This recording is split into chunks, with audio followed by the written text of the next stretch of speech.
Ever wonder about all those Latin actresses who have taken Oscar after Oscar? Yeah, me too. Except there's only one. Well, two if you count Lupita Nyong'o, who was born in Mexico to Kenyan parents while they were visiting the country. Let's say two Latin American actresses have taken the golden statue.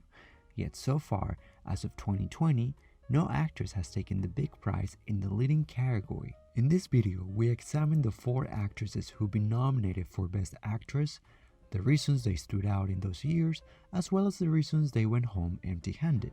We look at why these 4 nominations have only come in the last 23 years, and what Hollywood might need to do in order to score a winner sometime in the future. How it started. In the silent and early talkies period, there were a considerable number of Latin actors working in Hollywood. The actors who didn't look European were relegated to solely play, quote, masses of peasants, bandidos, nameless cantina girls, or extras. The ones that looked European were often deemed as Spanish and not of Latin American descent. Dolores del Rio, Lupita Tovar, Lupe Vélez, Delia Magana, Gilbert Roland, and Ramon Navarro managed to get work in the silent era and the rise of the studio system, yet they had formulaic set of traits that made them employable. When the accents coming out of the Latin actor's mouth became conspicuous, work had a downturn, and actors had to adopt new survival tricks. Accordingly, some actors found it prudent or beneficial to downplay their Hispanicity. For example, Rita Hayworth was born Margarita Carmen Cancino in New York City. She made a lukewarm film debut as Rita Cancino. However, after anglicizing her name, undergoing painful electrolysis treatments to broaden her forehead, losing weight, and dyeing her hair red, she went on to have major success as the ethereal all-American girl, with little reference to her Spanish antecedents. By 1937, Latin America listed third after the United States and Europe among Hollywood's most important film markets, and it continued to be crucial to Hollywood's profit margins from then on. By 1938, Hollywood's European audience was dwindling in response to the effects of the Spanish Civil War, Hitler's rise to power, stricter censorship regulations in Europe, and higher import tariffs. Nathan Golden, director of U.S. Commerce Department's Film Division, advised the industry to continue to pursue the Latin American market, which still accounted for 10.6% of Hollywood's foreign revenue. Coming into the 1940s, Hollywood relied on the Latin American musical. Few Latins made it in Hollywood in the 1940s, but starting in the 1950s, actresses of Latin descent began to be noticed. One of the first major recognitions came from Mexican actress Kathy Jurado, who was nominated for Best Supporting Actress for her work in Broken Lands in 1954. Though she was originally cast as Spitfires or Vamps, her roles improved with time. Variety noted that Jurado added intelligence and subtlety. She had previously graced the screen starting in High Noon and became the first Latin American actress to win a Golden Globe for the same role. For a long time, she was the first and only native-born Mexican actress to be nominated for an Oscar before Salma Hayek. Susan Conner was the second Latina to score a nomination for Best Supporting Actress at the Oscars. Her roots trace back to Mexico. Her mother was Lupita Tovar. A few dismiss Conner as Latina because she's also half white and was born in Los Angeles. Throughout her short career, she only acted in a period of 9 years, Conner walked the fine line between playing Latinas and non-Latina characters. In Imitation of Life, which became her most notorious film and for which she was nominated, Conner played a light-skinned black woman who struggled with her African-American identity and passed for white. The most successful Latin thespians, female and male, were often characterized by their sex appeal and light-skinnedness. Those who were able to convey foreignness yet appeal to a predominantly Anglo audience had a chance. Quote, due to Anglo-American racism, which specify racial types accordingly to narrowly defined characteristics such as skin color and facial characteristics, light-skinned Hispanics move in and out of ethnic roles more easily, Joan Hirschfield writes. In other words, they could play all kinds of non-white ethnicities, which they did during the 50s and 60s. While Del Rio was and other in terms of her place in US culture, Hollywood was able to fold her into the fabric of North American conceptions of femininity and female beauty. Del Rio was an acceptable other, while most other Mexicans were relegated to a lower status. And here's another quote. The women were generally docile, sensual, and light-skinned with Spanish, European rather than Indian or mestizo features. De Orellana remarks that while this other woman may belong to a higher social class than the men, she remains culturally and racially inferior to the North American. In addition to playing Mexican women, Del Rio played otherized exotic foreign characters, playing a French barmaid, a Brazilian heiress, and a Polynesian princess. Jurado and Conner's nomination were for racialized roles. Jurado, who sort of looks like she's wearing blackface, plays a Native American, while Conner plays a light-skinned African American. Two choices that would have caused outrage and utter discontent in today's world. But in addition to being considered for other ethnic characters outside of the Latin spectrum, Hirschfeld writes, quote, Gary Dietkeller notes that with the arrival of sound, the stereotype of the Latin world as lively and musical, characterized by fiestas when not siestas, immediately became commonplace. These musicals provided U.S. audiences with pictures of foreign countries and other cultures relying on the appeal of spectacle, exotic costumes and settings, and dark-skinned performers. Stars like Del Rio were employable to authenticate those representations and attract fans on both sides of the border. At the same time, Hollywood films blurred the national and cultural distinctions that exist among the Latinx community. Brazilians wore Mexican sombreros and spoke with Cuban accents, while Mexicans danced Brazilian sambas and rumbas and spoke with Castilian accents. Hirschfeld writes, the case of Del Rio evidences the way in which economic and political concerns often compete with ideological ones. The casting of Del Rio in starring roles in Latin American musicals also illustrates how Hollywood tried to resolve these tensions. The Mexican-born star appealed to Latin American audiences, while her light-skinned European features and upper-class roles and a star text that recognized her as beautiful by U.S. standards appeased the American public. Hollywood was able to walk the fine line between concern for foreign markets while keeping its domestic audiences happy. And we can say that other actresses alike to Del Rio's circumstances benefited too. For example, Jurado, who was racially characterized similarly to Del Rio. In fact, according to Variety, Jurado was cast in Broken Lands when the original star, Dolores Del Rio, couldn't obtain a U.S. work visa because of her alleged communist and left-wing leanings. More on McCarthyism in Hollywood, you can check Jose Ferrer's video.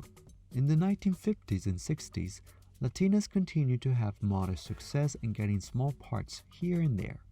Of course, the biggest news was when Puerto Rican Rita Moreno took the award for Best Supporting Actress playing an actual Latina in West Side Story in 1962. In an interview Moreno gave in 2008 to the Miami Herald, she said she thought she was going to get more respectable and less stereotypical roles after taking home the award.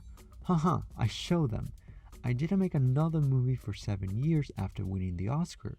What is interesting to me is having the vision so early and yet feeling so inferior to everybody else in the business for years and years because I believe I had to be subservient to anybody who wasn't Latino. Before West Side Story, I was always offered the stereotypical Latina roles, the Conchitas and Lolitas in westerns. I was always barefoot. It was humiliating, embarrassing stuff, but I did it because there was nothing else. After West Side Story, it was pretty much the same thing, a lot of gang stories. More on this historic win in another video soon. Subscribe. Then there was a drought of 26 years in which no other Latin actress was nominated. But it's a trend that sort of manifested itself across all categories for men and women. No other male or female actor after Anthony Quinn in 1964 was nominated until Argentinian actress Norma Leandro was nominated in 1987 as Best Supporting Actress for Gaby, A True Story. And a year later, Edward James Olmos a Chicano, was nominated for Best Actor for Stand and Deliver in 1988. But this lack of diverse acting nominations seemed to be kind of a similar trend in the Black and Asian nominees, with the exception of a few outliers for the Black and African American community. Brian Eugenio Herrera writes in his book Latin Numbers that, quote, by subtle but significant shifts in Hollywood hiring practices in the 1960s, newer productions practices in tandem with greater emphasis on certain modes of authenticity meant that a Latino-Latina actor in 1970 no longer had access to the same diversity of roles that he or she might have had in the 1950s. Indeed, Anthony Quinn's 1964 nomination for Best Actor in Zorba not only will be Quinn's final Academy Award nomination, but it would also stand as the last Oscar nomination for an actor of Latino, Latina, or Latin American descent for more than 2 decades. In March of 1970, Latin actor Ricardo Montalva co-founded an advocacy group for Latin film and television actors and actresses with the mission to enhance the opportunities for Mexican Americans, Latins, and all Spanish-speaking origin to compete for jobs. The founding of Nosotros, according to Herrera, was a response to questions of typecasting and stereotype.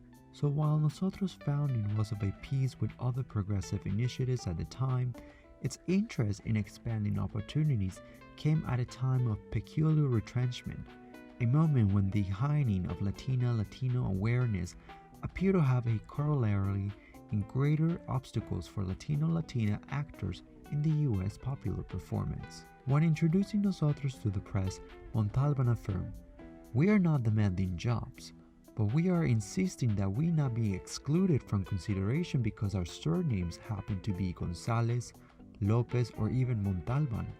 Montalva's attention to surnames signals another paradox of the 1960s. Emerging Latinos and Latinas started changing their names. Hollywood history is both scholarly and popular. Typical attribute an actor's name change to a ritual of submission to the marketing imperatives of U.S. commercial entertainment.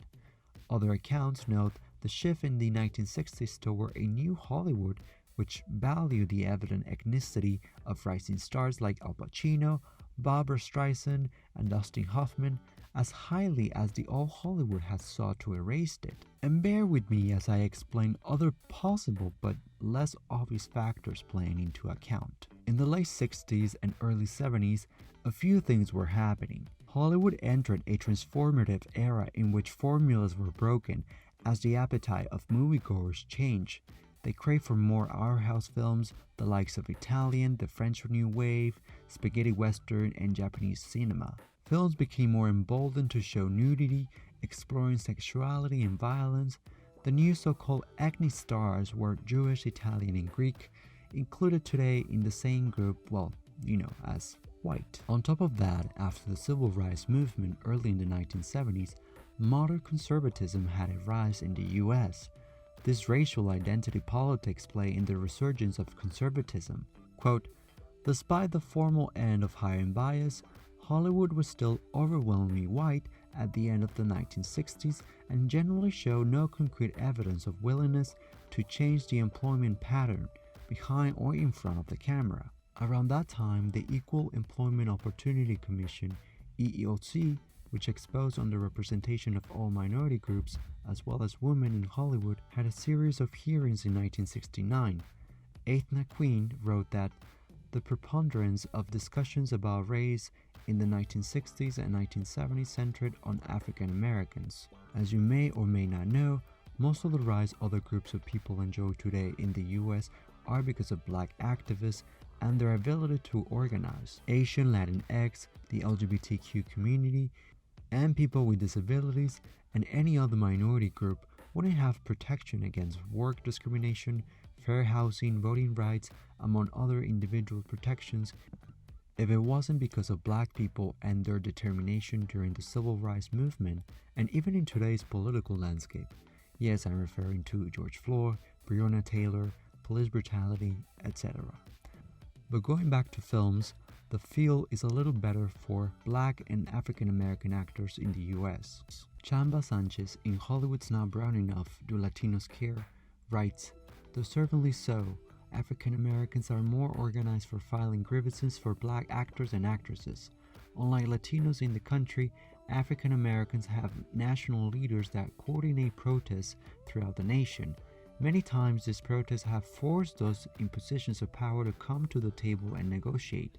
Latinos need to borrow a page from the playbook and demand more opportunities for those who run studios in Hollywood. Indeed, there are more Latinx in the US than blacks and African Americans, yet the presence and demands coming out of the black community is louder and more visible and perhaps even more tangible. In Closing Doors, Hollywood, Affirmative Action, and the Revitalization of Conservative Racial Politics, Quinn says that aside from the arrival of a couple of vetted African Americans such as Poitier and Parks, Hollywood had shown little intention of changing its exclusionary practices and was even largely oblivious of the new laws. In 1969, the push for enforcement of Title VII, a federal law that came out in 1964, which was part of the series of laws that came out of the Civil Rights Movement, protecting employees against discrimination based on certain specified characteristics, race, color, national origin, sex, and religion. To force doors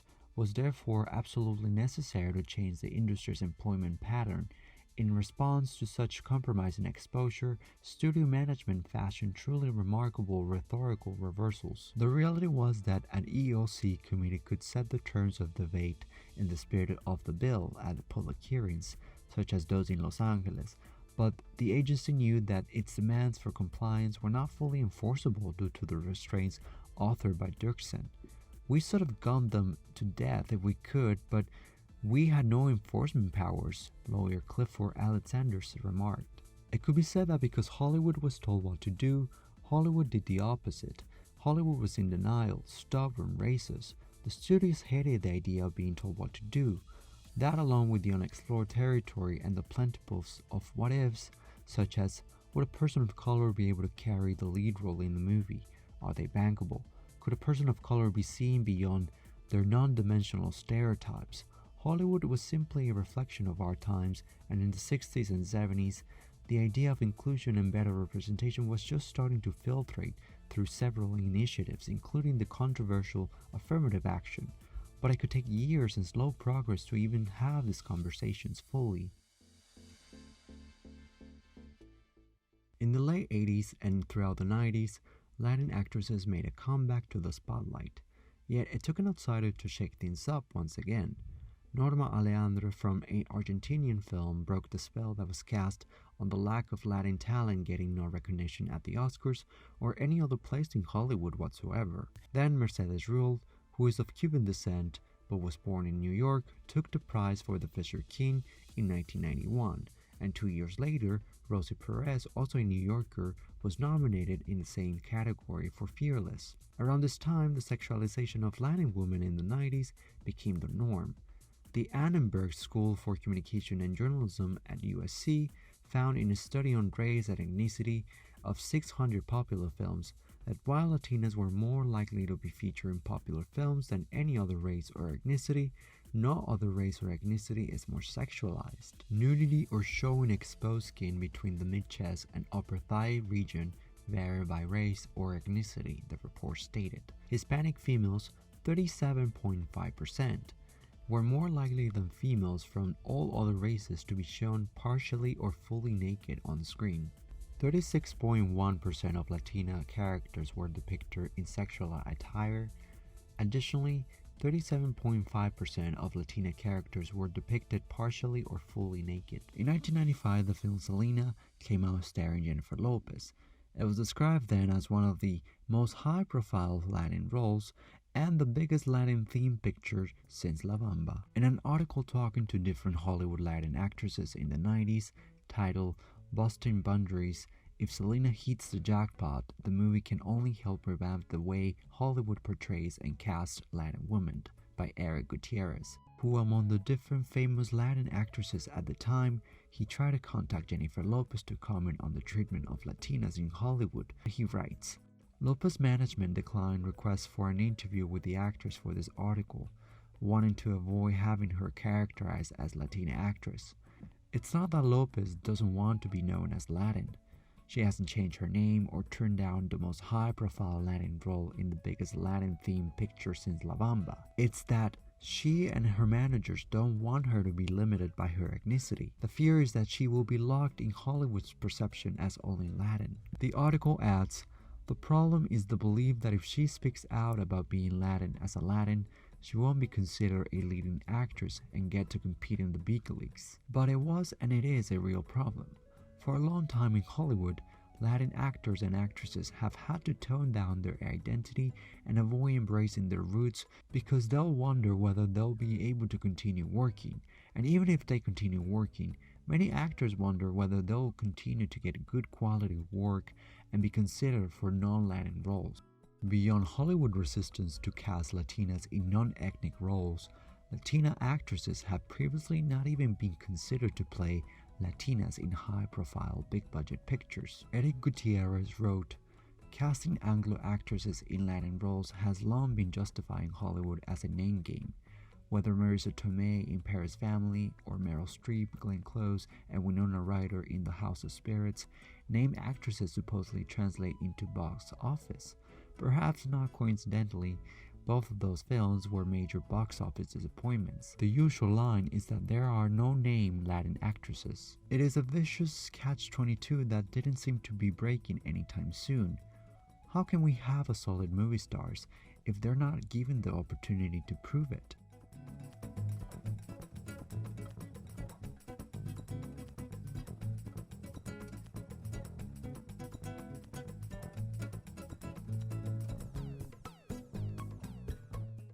The 1999 Oscars are remembered mostly for their costly and nasty campaign Harvey Weinstein's Miramax, then a Disney-owned independent film company, put together to get voters to fall in love with Shakespeare in Love. I won't go into too much details as there are countless of materials on how Weinstein changed the game and the fashion in which studios campaign for Oscars now. According to the Times, DreamWorks was forced to spend millions more on its Academy Award campaign for Saving Private Ryan because Miramax had upped the ante with Shakespeare in Love and Life is Beautiful. Studios routinely promote their films in Variety and The Hollywood Reporter to persuade the 5,000 members of the Academy. That year, ads about Shakespeare in Love were everywhere. The overall campaign from beginning to end for Shakespeare ended up costing $30 million. Weinstein somehow harassed voters with calls and emails, won them with parties and other incentives, hired an army of publicists all year long, and trash talk all the films, especially those with major chances. That year, the frontrunner for Best Picture was Saving Private Ryan. Terry Press, who was at DreamWorks at the time, said to Variety in an article titled "Shakespeare in Love and Harvey Weinstein's Dark Oscar History," "They try to get everyone to believe that Saving Private Ryan was all in the first 15 minutes, said Press. I said to Steven Spielberg, 'Listen, this is what's going on.' Steven said to me, 'I do not want to get down in the mud with Harvey.'" In the Best Actress category, Fernanda Montenegro, considered one of the biggest stars of her generation in Brazil and even, and I quote, "a national treasure," caught the attention of Oscar voters that year with the film Central Station. What was so remarkable of Montenegro's performance was that she made of an unsympathetic con artist likable. Leonard Maltin of Entertainment Tonight cited Montenegro's unexpected work, noting, "We in America particularly aren't accustomed to having our actresses play unsympathetic characters." Looking back at the nomination, critic Edward Gutman wrote for the San Francisco Chronicle that Fernanda Montenegro may have given the year's most moving performance as a cynical old woman whose heart is melted by a motherless boy in Central Station, but she lacked the glamour and youth appeal of Paltrow, Blanchett, and Watson, and her Brazilian film may have bumped up against the Academy's language barrier, though Life is Beautiful's Roberto Benigni managed to leap over in that same year. Ultimately, Gutman said that if I were voting, I'd go for Fernanda Montenegro, the 69-year-old Brazilian whose world-weary soulfulness defined Central Station. She's got the same handicap as Benigni, unfortunately. Her performance was subtitled, and Oscars don't shine on foreign language actors. Sophia Loren's win for 1961 Two Women remains the first and last. I should mention that 9 years later, Marion Cotillard became the second actress to take the award for giving a performance in a foreign language film. And of course, we know that Benigni took home the award for Best Actor in a foreign language film that night. How couldn't we? Roberto!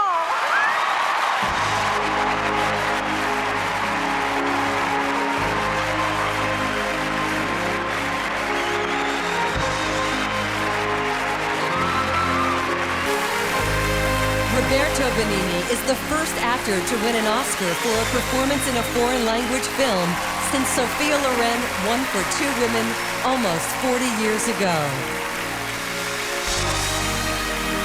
This win for Life is Beautiful had a lot to do with Weinstein too, since Miramax was the American and international distributor, other than Italy, where the film was financed and made. And although the panorama of the night seemed to suggest that a win for Montenegro was not so out of the question, everyone knew there was a bigger underlying reason why she wouldn't. Gottman wrote, "I'm guessing that Hollywood's fair maiden Gwyneth Paltrow has the edge here, not least because Miramax waged such an aggressive, high-profile campaign on her behalf.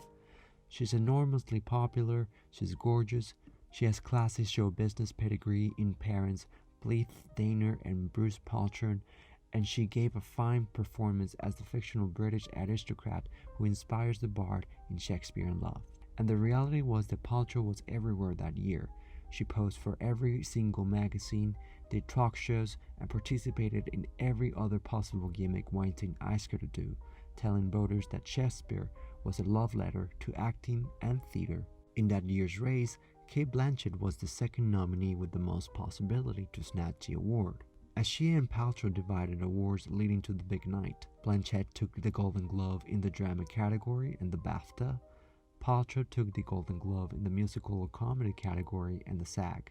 But ultimately, Paltrow took it, and so did Weinstein, with Shakespeare winning Best Picture. The reality is that Montenegro was an outsider in Hollywood. She really wasn't part of the club. The Times wrote then of the actress, "Miss Montenegro recognizes that at her age and with her less than perfect command of English, good enough for her to appear on the late night with David Letterman recently, but not strong enough for her to perform in the language, job offers from Hollywood are not likely to come showering down on her, but then making a career abroad has never been a top priority. And though this recognition by critics, audiences, and the Academy is something so beautiful and unexpected, neither it is a priority now." Despite her great performance and her tenacity in playing an unlikable character, Montenegro had several cons against her, and it's the cons that every other Latin actress who's been nominated in this category suffers. 1. If it is a foreign language film, Hollywood rarely pays any attention to those because many voters simply don't want to read subtitles. It's something that has been changing, like Parasite taking home the Best Picture award earlier in 2020, but only time will tell if that was a sign that the Academy is expanding its taste in film or if it was a one-time thing. I think it's the former. The Academy membership is changing. Secondly, at this point, we all know that the Oscars aren't fair, and it's mostly about the campaigning rather than the actual talent. I mean, how do you grade an award talent? It's always been subjective. This year, Montenegro was not counting with Weinstein's unorthodox methods and his blitzkrieg, although Central Station wouldn't have obtained the recognition it had if it wasn't because of publicity either. It just didn't have the budget or the flamboyancy to compete strongly with the other nominees. Third, no one saw any future in Montenegro. She was unknown to everybody in Hollywood, and she was 69 years old. She wasn't able to communicate well with people from the industry and make her case on why she deserved to win. Hollywood saw no future investing in her. People weren't lining up to offer her jobs. They were instead inundating Paltrow's platter with projects and scripts because they saw a future in Paltrow, which didn't seem to work either. But she could check many of the boxes that supposedly makes a successful actress in Hollywood in the eyes of a studio head then. She was young, popular, and white. She could undoubtedly play more parts and bring millions in revenue. Frida was a laborious, almost Herculean film to make.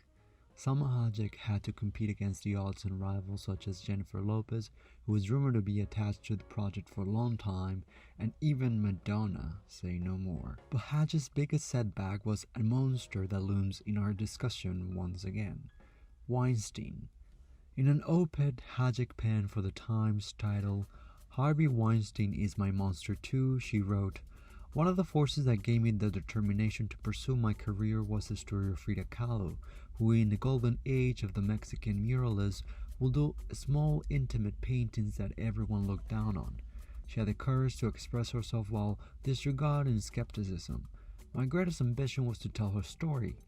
It became my mission to portray the life of this extraordinary artist and to show my native Mexico in a way that combated stereotypes." Hayek goes on to explain in her op-ed that Weinstein expected sexual favors from her. She refused, which led to Weinstein telling her that he had offered my role and my script with my years of research to another actress, she wrote. Then, when the film was being made, Weinstein became Hayek's worst nightmare. He complained about the unibrow. He said the only thing going for Hayek was sex appeal and there was none of that mirror in the film, and for that reason he was going to shut down the production. He berated Hayek into adding a topless scene in which Frida is making love with another woman. Not ending there, Weinstein also raised his demands on pressing deadlines, which Hayek, as a major producer, had to comply to. 1. Get a rewrite of the script with no additional payment. 2. Raise $10 million to finance the film. 3. Attach a A-list director. 4. Cast 4 of the smaller roles with prominent actors. A list to which Hayek delivered. She wrote, quote, "Much to everyone's amazement, not least my own, I deliver, thanks to the phalanx of angels who came to my rescue, including Edward Norton, who beautifully rewrote the script several times and appallingly never got credit, and my friend Margaret Penicho, a first-time producer who put the money, the brilliant Julie Taymor agreed to direct, and from then on became my rock. For other roles, I recruited my friends Antonio Banderas, Edward Norton, and my dear Ashley Judd.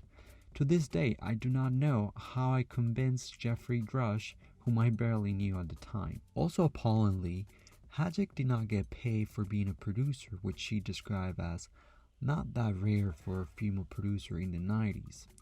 And as an actress, she got paid the minimum Screen Actors Guild scale plus 10%, she wrote. "May your salary on the next one be bigger than the entire budget on this one." Michael Willington from the Chicago Tribune said of Hayek's performance, "Hayek is a movie sex goddess who here deliberately transformed herself into the image of Kahlo's shaggier, more unorthodox looks. But her Kahlo is sexy and passionate anyway, full of anguish and courage, life and appetite." After years in Hollywood, Hayek had made a name for herself from somewhat modestly successful films such as Desperado, Full Rush In, and The Wild Wild West. In the same article that Eric Gutierrez wrote, he got to ask Hayek about being a Latina in Hollywood, in which she said, "We all know there's discrimination," Hayek said impatiently. "Why talk about it again? Making excuses is boring. I refuse to sit here and say, they don't want to cast me because I'm Mexican. Being Mexican doesn't limit me. Having an accent limits me." She went on to say, quote, "I've been discriminated against, but I won't complain about it," Hayek says. "I don't want to tell you how many times I was told I couldn't be a successful actress in Hollywood. I was laughed at for 6 years. But if we only focus on the things we don't have, we're not working with what we do have." For Hayek, Frida represented not only an opportunity to play a complex character, but also the opportunity to distance herself from the stereotypes. She was tired of not being taken seriously playing the modern Spitfires and sexualizing her characters. This led her to create the opportunities herself. Retrospectively, we know that Frida would not have gotten done without Hayek's input, and if it had, it probably would have been a terrible whitewashed version starring Madonna. The film ended up being successful and landed 6 nominations at the Oscars, including Best Actress for Hayek, and it even got some love from the Academy, winning 2. For Hayek, her chances were slim.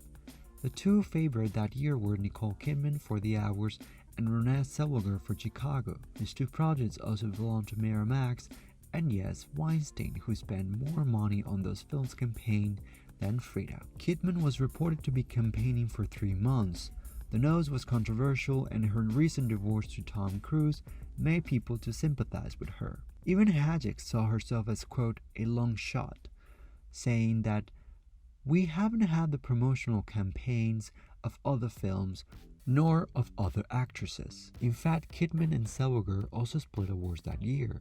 Kidman took the BAFTA and Golden Glove in drama, while Zellweger took the SAG and the Golden Glove in the musical or comedy category. Kidman took the Oscar that year.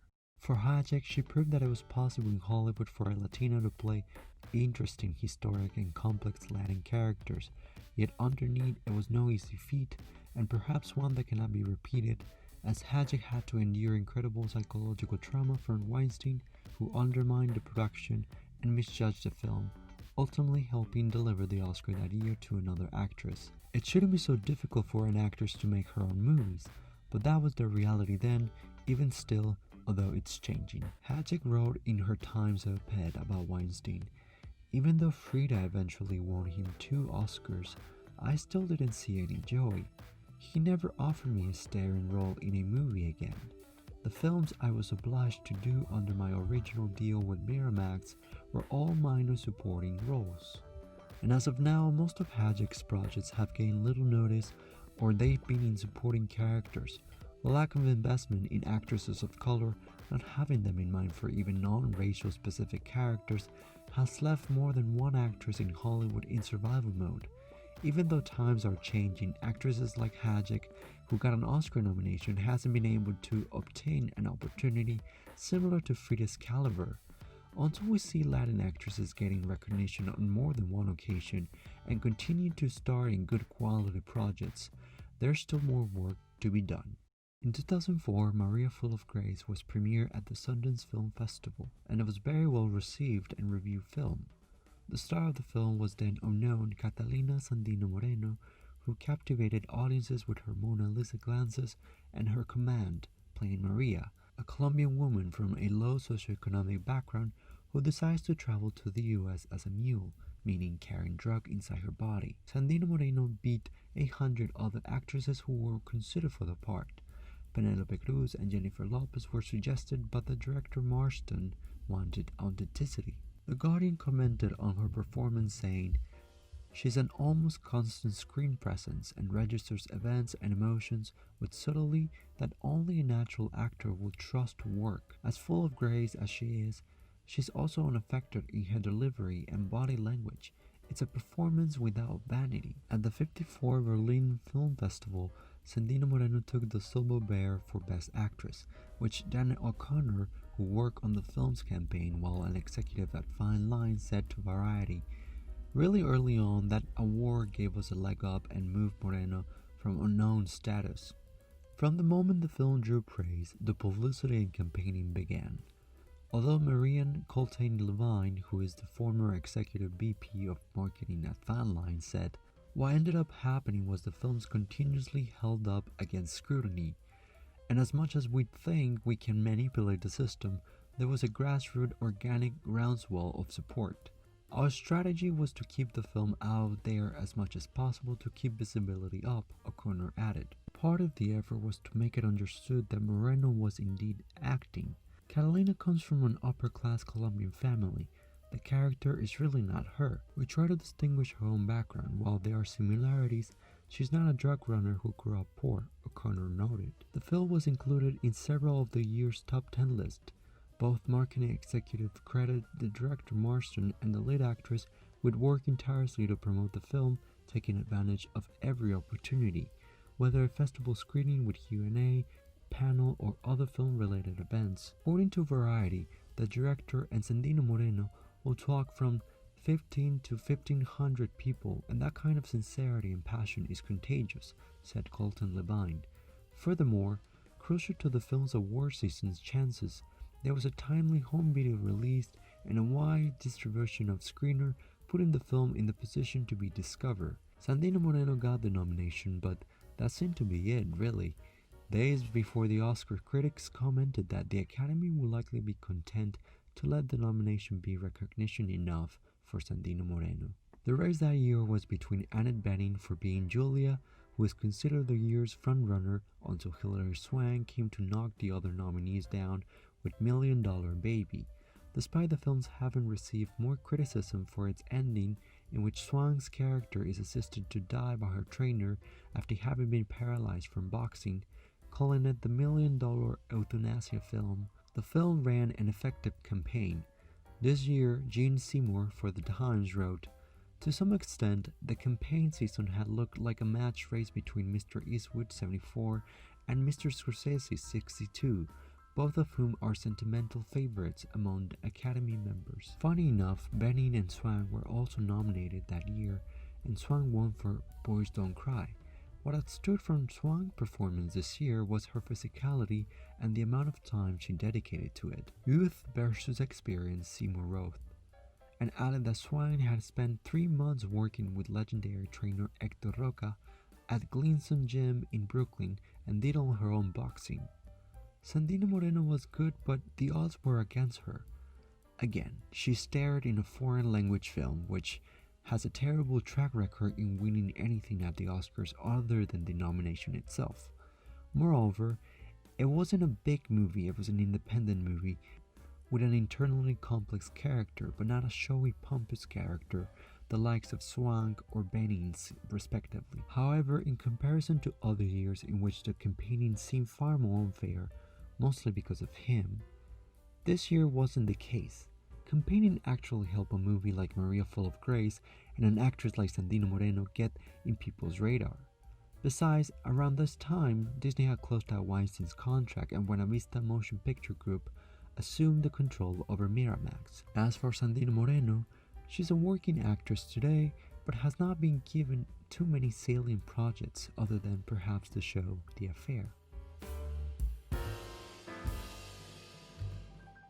14 years after, Yalitza Aparicio of mixed indigenous heritage became the first indigenous actor or actress to be nominated in a leading category for Roma.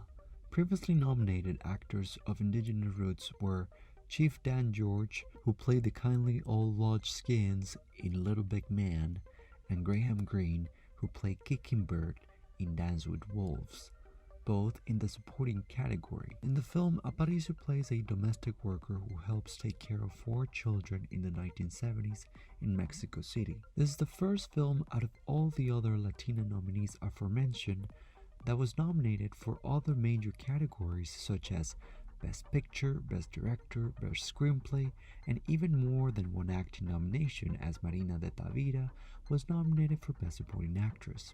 Even though the nomination was a milestone, there was some sort of uproar in Mexico.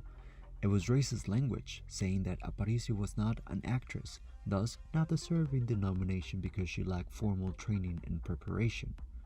The Washington Post said that, quote, "In January, the digital news site Sin Embargo reported that a group of Mexican actors had allegedly tried to prevent Aparicio from winning a Mexican Academy of Film Award, considered by many to be the Mexican Oscars, because of her previous acting inexperience." The Post also said that in November of 2018, Aparicio posed for a Vanity Fair spread in which she wore beautiful vintage-inspired Gucci and Prada blouses. The response was troubling. Quote, "Although she dresses in silk, she's still an Indian," one commenter wrote in Spanish. Another said, quote, "By trying to be inclusive, this magazine's only fucked things up more," said another. And then another said, "I think they're making her look ridiculous." When Aparicio became the first indigenous woman to grace the cover of Vogue Mexico, she faced even more racist backlash. But Alfonso Cuarón selected Aparicio because she reminded him of his own Nana, or caretaker, in whom the film is based on. According to the Post, Aparicio's character represents the 2.4 million domestic workers across Mexico, who 95% of them are female and from indigenous areas. No me interesaba encontrar a alguien que interpretara a una mujer indígena. A mí me interesaba el trabajar con una mujer indígena y que ella aportara cosas que yo desconozco. The film was shown at Venice and then at the Toronto Film Festival, where the film earned high praise and even Best Picture awards. With such buzz, Cuarón was able to emphasize that it's not just personal, but autobiographical according to Box. This was a tough year as Roma is Netflix's first Best Picture contender, but in a pre-pandemic world, Netflix was looked at as the disruptor of cinema and therefore an outsider in the industry. The older voters don't really like it. That fact could work against his chances with some members of the Academy who would see a Netflix win as less of an achievement and more of a harbinger of the death of cinema. So those construing the narrative around Roma have tried to avoid letting the narrative be about Netflix. In the end, Roma took some other major awards including Best Director for Cuarón. As for Aparicio, the competition was tough. Glenn Close was thought to be the winner, not because of her performance per se. It was good, just not people's favorite. But because of her longevity in film and her accumulation of 7 nominations without a single win, this time it seemed like she had the Oscar in her bag. Oscars tend to award excellence in film, but sometimes it also doesn't, and it awards based on honor basis, such as it's her or his time because they have been in the business for so long without ever winning or being rewarded for their contributions, yada yada yada yada. Depends on the season and the campaign, and if someone really is impressive, then that leans towards a win. In this year's race, Olivia Colman was unforgettable in a juicy role for the film The Favorite, which got as many nominations as Roma did that night, 10 nominations. Aparicio's performance isn't showy or transformative, it's rather the opposite. It's quiet and intuitive. She might become part of the numerous nominees that, with the years, they have only been noticed once by the Academy, a one-time nominee. And sadly, people of color receive far fewer nominations and are barely able to repeat their success with a second or third nomination, mainly just because of the lack of opportunities in Hollywood. Only a handful of black actors have been able to be nominated more than once, and only 2 have been able to win twice. That is, of course, Denzel Washington and Mahershala Ali. Sidney Poitier, Morgan Freeman, Denzel Washington, Jamie Foxx, Jaimin Hansen, Mahershala Ali, and Will Smith all have been nominated on multiple times. But gender disparity is also a thing, and as of 2020, only 3 black women have been nominated multiple times. Viola Davis and Octavia Spencer have 3 nominations under their belts, whereas Whoopi Goldberg has been nominated twice. No actress has won more than once, and only Halle Berry has taken the award for Best Actress. 20 years after, Berry said of her win, "I thought, all those great scripts are going to come my way. These great directors are going to be banging my door." Berry said, "It didn't happen. It actually got a little harder. They call it the Oscar curse. You're expected to turn in award-worthy performances." There are 3 male Latin actors who've been nominated more than once. That is, Jose Ferrer and Anthony Quinn, whom both are dead, and Benicio del Toro, but no Latin actress has been nominated more than once as of 2020. Again, let's not fool ourselves one bit. Nominations or even wins do not correlate with inclusivity or even more jobs for Latins, especially Latin women. Montenegro did not stay long after she lost at the Oscars. Hayek was perhaps the most successful out of the bunch and has done some decently successful projects but nothing too memorable. Sandino Moreno is sort of working actress, but no one really knows who she is today, and Aparicio has not been offered anything ever since her nomination. The reason these actresses were able to be recognized when they did was because of an independent film, mostly outside of Hollywood, and it earned its attention through strong enough publicity and campaigning. Nevertheless, it's not all gloom and doom. Setting aside the fact that only 4 nominations have come for actresses of Latin descent, these 4 nominations are for characters to be proud of. They are flawed and complex characters reflected for once on the big screen. They take us on a journey and teach us something along the way.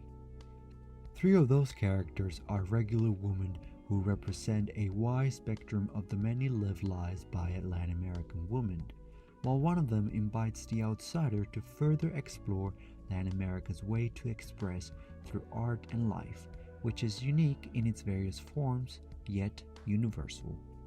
What studios ought to be doing at this moment is looking at how talent agencies and casting directors are operating. What sort of strategies are they taking to diversify a cast, and what are the reasons behind it?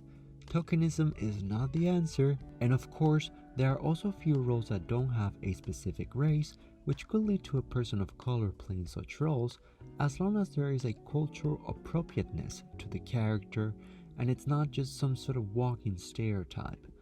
What if Emma Stone's character in La La Land was Latin or Black or Asian? How about Scarlett Johansson in Marriage Story or Lady Gaga in Star is Born? What if they were replaced? This is a problem that connects with whom is behind the camera, who decides what gets made, who is writing for the screen, who is financing and producing projects. In order for diversity to have a reflection, it needs to build itself a mirror first. Let's not forget that there are countless of Black, Latinx, Asian, and other ethnic characters waiting for the stories to be told. What Hollywood needs is eyes to see it. As Viola Davis said, if they exist in life, then we should see it on TV. We should see it on stage or on the screen. As many people are out there, are as many stories that should be being told.